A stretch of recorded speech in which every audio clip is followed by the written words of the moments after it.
नमस्कार दोस्तों, ये जो वीडियो है इसमें रीट लेवल 1 के मॉडल पेपर नंबर 10 है। रीट लेवल 1 का पर्यावरण अध्ययन का मॉडल पेपर नंबर 10 है। 9 मॉडल पेपर इससे पहले आ चुके हैं, उनका लिंक आपको डिस्क्रिप्शन बॉक्स में मिल जाएगा। वहाँ से आप उस प्रश्नों को, उन पेपरों को हल करवा सकते हैं। यहाँ पे टोटल 30 प्रश्न दिए हुए हैं। उम्मीद है आपको 30 के 30 प्रश्न आते होंगे। जो भी प्रश्न आते हों आप उनका स्कोर कमेंट करके ज़रूर बताएं। और आगे बढ़ने से पहले मेरी आपसे एक विनम्र रिक्वेस्ट है कि यदि आपने अभी तक चैनल को सब्सक्राइब नहीं किया तो प्लीज़ चैनल को सब्सक्राइब करके बेल आइकन को क्लिक कर लें, ताकि आने वाली हर वीडियो का नोटिफिकेशन आपको मिलता रहे। तो चलिए शुरू करते हैं। पहला प्रश्न, पृथ्वी अपने अक्ष पर घूर्णन पूरा करती है कितने समय में? 24 घंटे में, 48 घंटे में, 12 घंटे में या 72 घंटे में? पृथ्वी अपने अक्ष पर घूर्णन करती है 24 घंटे में। ऑप्शन ए 24 घंटे में। नेक्स्ट प्रश्न, लघु ज्वार कब बनता है? लघु ज्वार कब बनता है? ऑप्शन ए, जब सूर्य और चंद्रमा पृथ्वी के समकोण पर होते हैं, जब पृथ्वी और चंद्रमा एक सीध में हो, जब सूर्य चंद्रमा के गुरुत्वाकर्षण खिंचाव को कम कर देता है, जब सूर्य आंशिक रूप से पृथ्वी के खिंचाव को संकीर्ण कर देता है। यहाँ पे लघु ज्वर की बात हो रही है। ज्वार, यहाँ इसको जवाब देने से पहले, या फिर देखिए इसका सही जवाब है ऑप्शन ए, जब सूर्य और चंद्रमा पृथ्वी के समकोण पर होते हैं। तो यहाँ पे अभी हम बात कर लेते हैं ज्वार और भाटा की। आपने नाम तो खूब सुना होगा ज्वार भाटा, और आपको मालूम भी होगा ज्वार भाटा क्या होता है। देखिए, समुद्र में या फिर सागरों के अंदर जो जल का स्तर होता है, उस जल के स्तर को सामान्य स्तर से ऊपर उठना और नीचे गिरना ज्वार भाटा कहलाता है। जब अपने सामान्य स्तर से जो जल है वो ऊपर उठता है तो वह कहलाता है ज्वार, और यदि वह सामान्य स्तर से नीचे गिरता है तो उसको कहते हैं भाटा। अब ये होता क्यों है? ये ज्वार भाटा सूर्य और चंद्रमा दोनों की आकर्षण शक्तियों के कारण होते हैं। चंद्रमा की जो आकर्षण शक्ति होती है वो सूर्य की आकर्षण शक्ति से डबल होती है। क्यों? क्योंकि चंद्रमा पृथ्वी के ज़्यादा नज़दीक होता है, इसलिए चंद्रमा का जो ज्वर उत्पन्न होता है वो सूर्य की अपेक्षा डबल उसमें बल लगता है और दुगना उसका बल हो जाता है। इस वजह से चंद्रमा का ज्वर जो है वो ज़्यादा ऊंचा उठता है। अब कब ज्वार भाटा कब होते हैं, किस स्थिति में होते हैं, किस तिथि को होते हैं? प्रश्न इस प्रकार से भी बन सकता है कि कौन सी तिथि में ज्वार भाटा उत्पन्न होता है। देखिए, अमावस्या और पूर्णिमा के दिन, जब अमावस्या और पूर्णिमा होती है उन दोनों दिन चंद्रमा, सूर्य और पृथ्वी एक सीध में होते हैं। अमावस्या के दिन जब पृथ्वी, चंद्रमा और सूर्य एक सीध में होते हैं, उस कंडीशन में उच्च ज्वर उत्पन्न होता है। उच्च ज्वर उत्पन्न होता है। चंद्रमा, सूर्य और पृथ्वी तीनों एक ही सीध में होने से उच्च ज्वर उत्पन्न होता है। और ये किस तिथि को होता है? अमावस्या और पूर्णिमा दोनों में। और उसके अलावा हर कृष्ण पक्ष और शुक्ल पक्ष दोनों ही पक्षों की सप्तमी और अष्टमी के दिन, दोनों पक्षों की सप्तमी और अष्टमी के दिन सूर्य और चंद्रमा दोनों पृथ्वी के साथ समकोण पर होते हैं। सूर्य और चंद्रमा दोनों ही पृथ्वी के साथ समकोण पर होते हैं। इस वजह से क्या होता है कि सूर्य और चंद्रमा जो दोनों का जो आकर्षण बल होता है वो एक दूसरे को संतुलन करने का कोशिश करते हैं। वो संतुलन करने के प्रयास में ही दोनों का जो आकर्षण बल है वो नगण्य हो जाता है, और उस स्थिति में निम्न ज्वार उत्पन्न होते हैं। इस स्थिति में क्या होता है? निम्न ज्वार। तो निम्न ज्वार किस तिथि को होता है? शुक्ल पक्ष और कृष्ण पक्ष दोनों ही पक्षों की सप्तमी और अष्टमी तिथि को। और ये उच्च ज्वर कब उत्पन्न होता है? पूर्णिमा और अमावस्या को। जब स्थिति कब बनती है? ये लघु ज्वर की स्थिति बनती है जब सूर्य और चंद्रमा पृथ्वी के साथ समकोण में हो। पृथ्वी के साथ समकोण में हो जब तो बनती है लघु ज्वर, यानी कि निम्न ज्वर की स्थिति। लेकिन जब सूर्य, चंद्रमा और पृथ्वी तीनों एक सीध में हो तब उस कंडीशन में उच्च ज्वर की स्थिति बनती है। और साथ में ये भी ध्यान रखना कि पृथ्वी पर रोजाना 12 घंटे 26 मिनट के बाद ज्वर उत्पन्न होता है। 2 बार ज्वर उत्पन्न होता है पृथ्वी पर, 2 बार ज्वर उत्पन्न होता है। और कितनी समय बाद होता है? 12 घंटे 26 मिनट के बाद ज्वर उत्पन्न होता है। और ज्वर उत्पन्न होने के, ज्वर या ज्वार उत्पन्न होने के 6 घंटे 13 मिनट बाद भाटा आता है। यानी कि 2 बार ज्वार आता है और उनके बीच में 1 बार भाटा आता है। इस तरीके से जो 2 बार ज्वार उत्पन्न होता है, ये ज्वार किस वजह से होता है? एक बार तो होता है चंद्रमा की आकर्षण शक्ति के कारण और दूसरा होता है पृथ्वी के अपकेंद्रीय बल के कारण। एक तो चंद्रमा की आकर्षण शक्ति के कारण और दूसरा पृथ्वी के अपकेंद्रीय बल के कारण। नेक्स्ट प्रश्न, पोलियो रोग के बारे में निम्न में से कौन सा कथन असत्य है? गलत कथन बताना है। भारत का पोलियो मुक्त देश 20 मार्च 2014 को घोषित किया गया। भारत को पोलियो मुक्त देश 20 मार्च 2014 को घोषित किया गया। विश्व पोलियो दिवस 2020 की थीम पोलियो के खिलाफ जीत, वैश्विक स्वास्थ्य के लिए जीत है। भारत में प्लस पोलियो अभियान की शुरुआत 9 दिसंबर 1995 को हुई थी। प्लस पोलियो दिवस की स्थापना रोटरी संस्थान के द्वारा की गई थी। इसमें से जो गलत है वो बताना है। तो ये सही है, विश्व पोलियो दिवस 2020 की थीम पोलियो के खिलाफ जीत और वैश्विक स्वास्थ्य के साथ जीत थी। भारत में प्लस पोलियो अभियान जो शुरू हुआ था वो 9 दिसंबर 1995 को हुआ था और पल्स पोलियो यानी कि पोलियो दिवस की स्थापना जो है वो रोटरी संस्थान के द्वारा की गई थी। यहाँ पे ये चीज़ गलत है। भारत को पोलियो मुक्त देश 24 मार्च 2014 को घोषित किया था। कब किया था? सॉरी 24 नहीं, 27 मार्च पोलियो मुक्त देश घोषित कब किया था? 27 मार्च 2014 को WHO द्वारा भारत को पोलियो मुक्त देश घोषित कर दिया था। और ये पोलियो जो है ये वायरस जनित रोग है और ये संक्रामक रोग भी है। इस रोग के अंतर्गत मनुष्य के मस्तिष्क और रीढ़ की हड्डी प्रभावित होती है। तो ये किस अंग को प्रभावित करता है? रीढ़ की हड्डी और मस्तिष्क को। नेक्स्ट प्रश्न,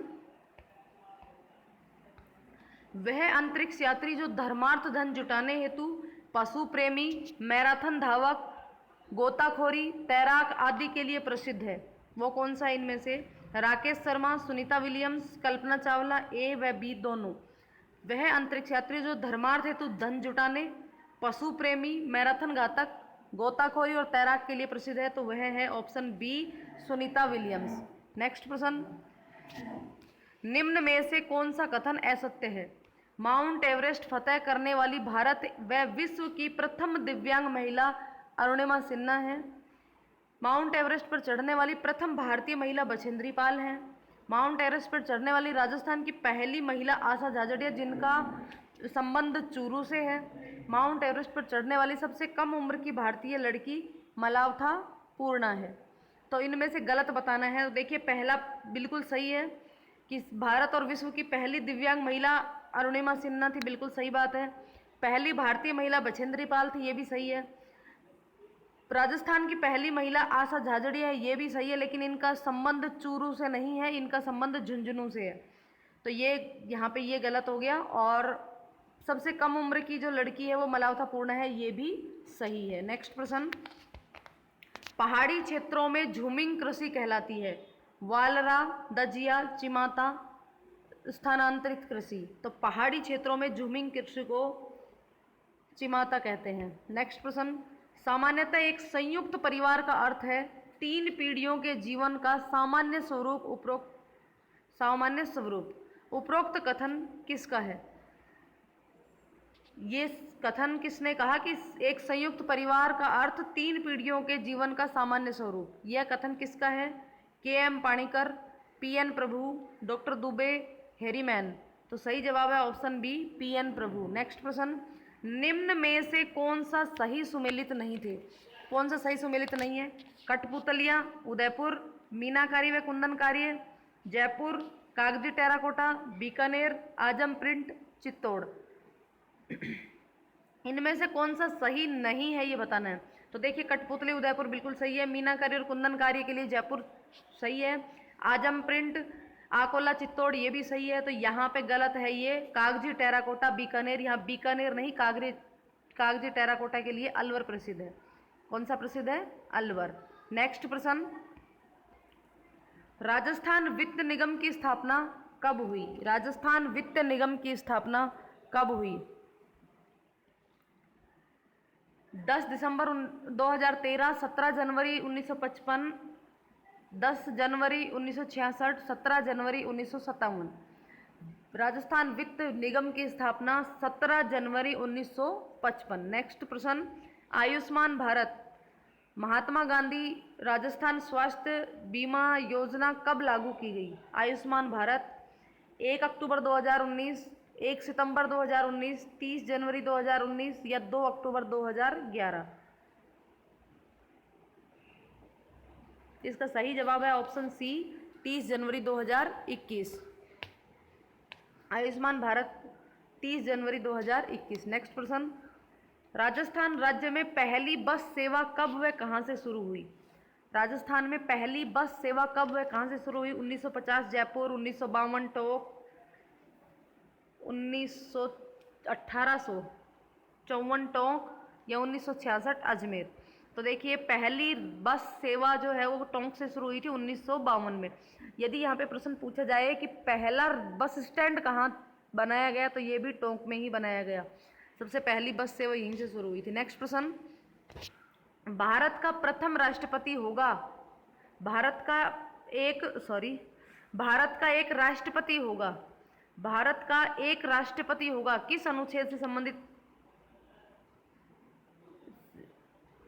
इससे संबंधित कौन सा अनुच्छेद है? अनुच्छेद 80, अनुच्छेद 81, अनुच्छेद 52 या अनुच्छेद 54? तो यहाँ पे भारत का एक राष्ट्रपति होगा, यह है अनुच्छेद 52। अनुच्छेद 80 में राज्यसभा से संबंधित, अनुच्छेद 81 लोकसभा से संबंधित है। नेक्स्ट प्रश्न, गंगा डॉल्फिन जिसे 5 अक्टूबर 2009 को राष्ट्रीय जलीय जीव घोषित किया गया, इसका वैज्ञानिक नाम क्या है? सेलुसेलेना गैंगेटिका, प्लेटनिस्टा गंगोइसेई स्पेसीज, प्लेटनिस्टा गंगेटिका, इकस बैंगलेसिस। देखिए गंगा डॉल्फिन इसका साइंटिफिक नेम है ये प्लेटनिस्टा गंगेटिका, प्लेटनिस्टा गंगेटिका। यहाँ पर ये भी पूछा जा सकता है कि गंगीय डॉल्फिन को जलीय जीव कब घोषित किया गया? तो कब घोषित किया गया? 5 अक्टूबर 2009 को राष्ट्रीय जलीय जीव घोषित किया गया है गंगीय डॉल्फिन को। नेक्स्ट प्रश्न, निम्न में से कौन सा सुमेलित नहीं है? जीर्ण माता का मेला रेवासा सीकर, जाम्बेश्वर का मेला उदयपुर, वृक्ष मेला जोधपुर, कैला देवी का मेला करौली। इनमें से कौन सा सुमेलित नहीं है वो बताना है आपको। तो देखिए जीर्ण माता सीकर सही है, जम्बेश्वर मेला उदयपुर ये गलत है, वृक्ष मेला जोधपुर सही है, कैला देवी का मेला करौली ये भी सही है। तो जम्बेश्वर मेला उदयपुर में नहीं बीकानेर में भरता है, बीकानेर में। नेक्स्ट प्रश्न, निम्न में से कौन सा असत्य जोड़ा है? जो गलत है वो बताना है। मांडलगढ़, भीलवाड़ा, सुवर्णगिरी, जालोर, भैंसरोडगढ़ का किला, राजसमंद, सज्जनगढ़ दुर्ग, उदयपुर। तो यहाँ पे असुमेलित है यानी कि गलत है, भैंसरोडगढ़ चित्तौड़गढ़ में है, भैंसरोडगढ़ चित्तौड़गढ़ में है, जिसे वेलोर दुर्ग के नाम से भी जाना जाता है। राजस्थान का वेलोर भी जिसको कहा जाता है, भैंसरोडगढ़ दुर्ग को। नेक्स्ट प्रश्न, निम्न में से कौन सा गैर परंपरागत ऊर्जा के स्रोतों में आता है? पेट्रोलियम पदार्थ, जल ऊर्जा, सौर ऊर्जा, कोयला। गैर परंपरागत ऊर्जा के स्रोत में कौन सा आता है? पेट्रोलियम पदार्थ, जल ऊर्जा, सौर ऊर्जा व कोयला। तो इसका सही जवाब होगा ऑप्शन सी, सौर ऊर्जा। नेक्स्ट प्रश्न, ऊंटों के पालक रेवारी जाति के लोग किस लोक देवता को अपना आराध्य देव मानते हैं? ऊंटों के पालक रेवारी जाति के लोग किस लोक देवता को अपना आराध्य देव मानते हैं? हड़बू जी, पाबू जी, रामदेव जी, तेजा जी। तो ऑप्शन बी पाबू जी। नेक्स्ट प्रश्न, ऐसा संबंध जिसमें दो जीव एक दूसरे पर निर्भर रहते हैं तथा दोनों को ही एक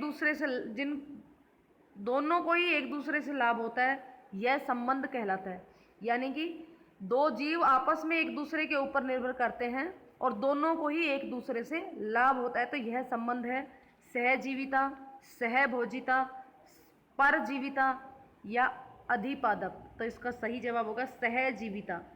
साथ साथ जीवन जिनका एक दूसरे पर निर्भर होते हुए व्यतीत होता है वह होते हैं सहजीवित।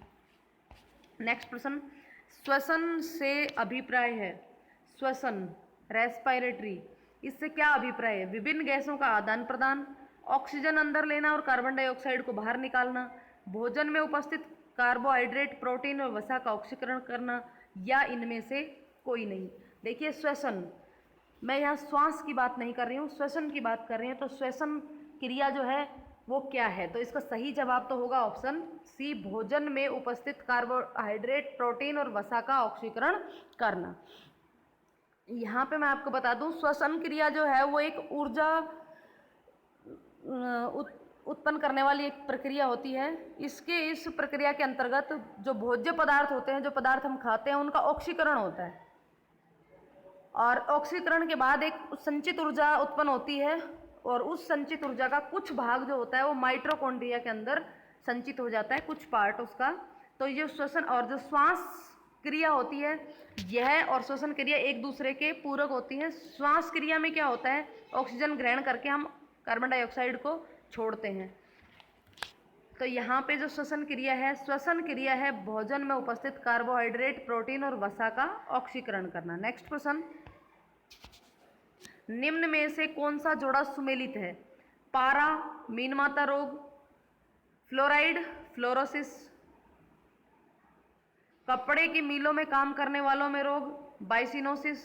उपरोक्त सभी सही है, सारे सही हैं। इसमें सही ऑप्शन है ऑप्शन डी, पारा जो है, पारे की वजह से मीनमाता रोग होता है, फ्लोराइड की वजह से फ्लोरोसिस रोग होता है, कपड़े की मिल में काम करने वाले जो लोग होते हैं उनको बाइसिनोसिस रोग होता है। तो ये तीनों ही इसमें सही है। नेक्स्ट प्रश्न, निम्न में से दृश्य सामग्री नहीं है। दृश्य सामग्री नहीं है, अबेकस, मायादीप, मॉडल या वृत्त चित्र। तो यहाँ पे सही जवाब होगा इसका ऑप्शन डी, वृत्त चित्र। वृत्त चित्र जो है वो श्रव्य और दृश्य दोनों प्रकार की सामग्री है। नेक्स्ट प्रश्न, पर्यावरण अध्ययन के पाठ्यक्रम में उप विषयों के स्थान पर थीम को प्रस्तावित किया गया है। उप विषयों की तुलना में थीम आधारित पर्यावरण का संपादन आसान होता है।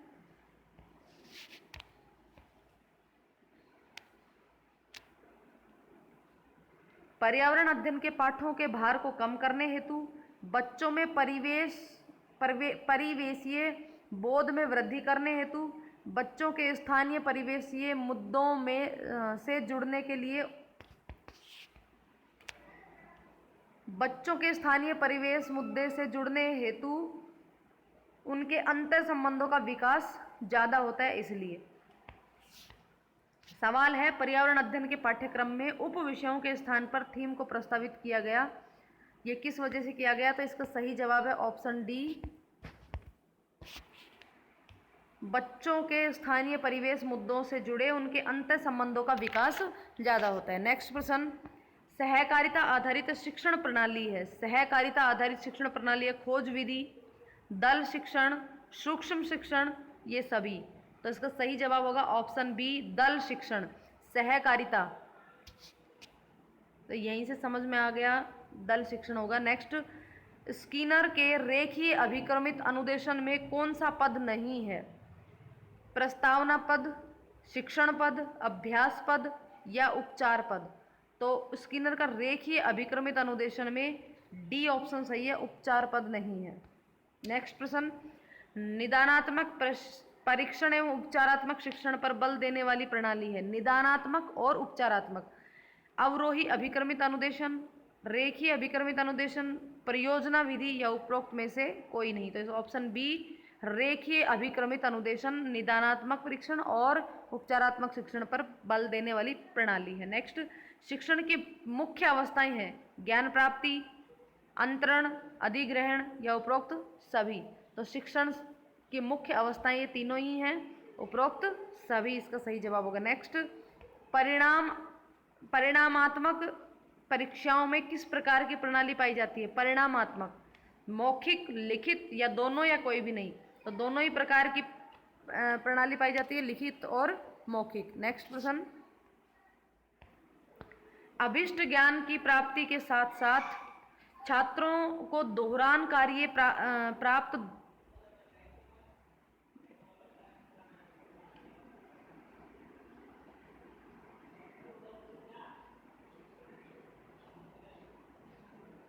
अभिष्ट ज्ञान की प्राप्ति के साथ साथ छात्र को दोहरा कार्य और दोहरा लाभ प्राप्त करने हेतु जिस सिद्धांत का उपयोग किया जाता है वह है आवृत्ति का सिद्धांत, क्रियात्मक कार्य पर बल का सिद्धांत,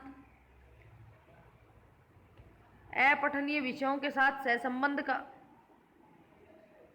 सिद्धांत, उपयोगी विषय वस्तु के चयन का सिद्धांत।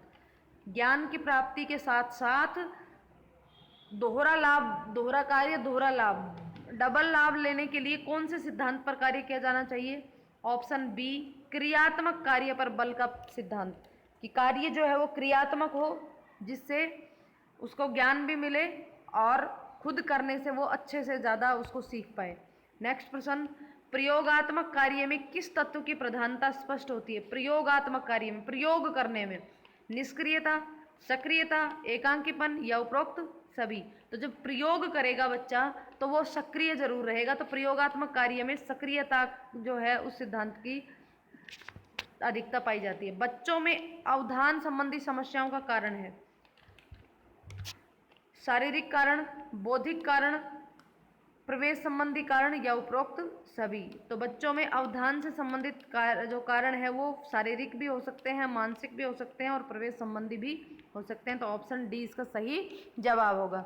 तो ये 30 प्रश्न है, उम्मीद आपको ये प्रश्न आते होंगे और आपने अच्छा स्कोर किया होगा। वीडियो पसंद आई हो तो वीडियो को लाइक और शेयर करें, और यदि आपको इनका PDF चाहिए तो वो आपको टेलीग्राम चैनल पर मिल जाएगा।